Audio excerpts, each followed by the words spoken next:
বঞ্চনা সব নিপাত যাক, তাই সংগ্রাম চলছে, চলবে, চলছে, চলবে।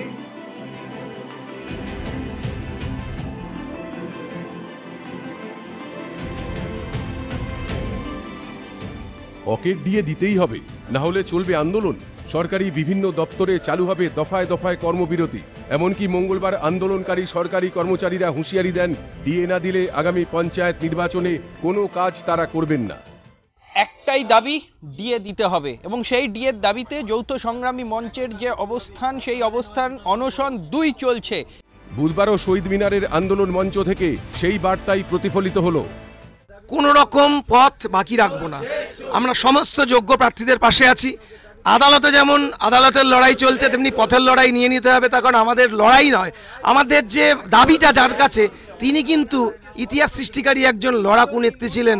আজকে ভাগ্যের পরিহাস, তিনি ওই অনশন অতদিন করেছিলেন, আপনারা জানেন, আমরাও জানি কিভাবে করেছিলেন। তিনি অনশনের মানে বোঝেন না। আমার ভাই আজ, বোন আজ মৃত্যু মুখে। সত্যিকারের অনশন যারা করে তারা থাকলে পারতেন না, উনি যদি মমতাময়ী মা হতেন। কিন্তু আমরা শেষ দেখে ছাড়বো।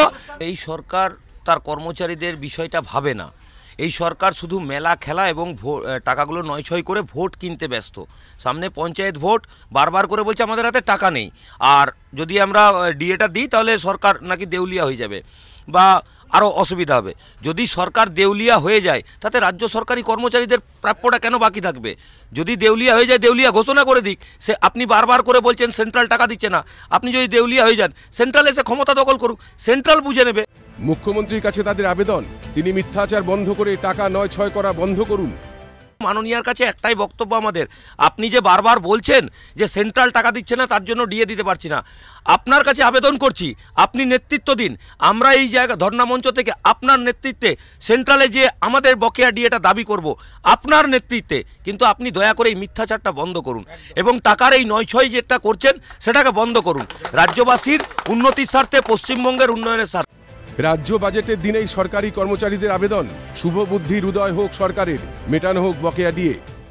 আমরা আশা করব মানে এবার ওদের একটু শুভ বুদ্ধি সম্পন্ন হবেন এবং বাজেটে আমাদের বকেয়া যেটা মিটিয়ে দেওয়ার জন্য ওনারা সেই ব্যবস্থা গ্রহণ করবেন। রাজ্য সরকারের উচিত যে ডিএ এবং বঞ্চিত প্রার্থীদের চাকরি দিয়ে দেওয়া, কারণ কোর্টে 6 বার ডিএ মামলায় হেরেছে এবং সেখানে মুখ পুড়ে গেছে। এরপরে কোর্টে প্রতিদিন তারা যাদের চাকরি দিয়েছিল তাদের চাকরি বরখাস্ত হয়ে যাচ্ছে। এরপরেও তাদের সেই গৌরবকে, যদি বাংলার গৌরবকে ফেরাতে না চান, তাহলে এর চেয়ে বড় ব্যথার আর কিছু থাকবে না। যারা 6 দিন ধরে অনশন করছেন, দিন দিন তাদের শারীরিক অবস্থার অবনতি হচ্ছে। দুজনকে হাসপাতালেও নিয়ে যেতে হয়। এই অবস্থার জন্য তারা মুখ্যমন্ত্রীর উদাসীনতাকেই দায়ী করছেন। আমার ভাই আজ, বোন আজ মৃত্যু মুখে।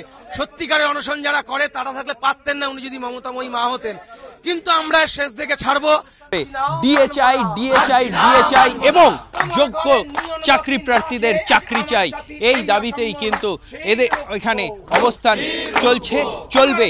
ক্যামেরায় সায়ন চক্রবর্তীর সঙ্গে ইন্দ্রনীল ঘোষের রিপোর্ট, ক্যালকাটা নিউজ, কলকাতা।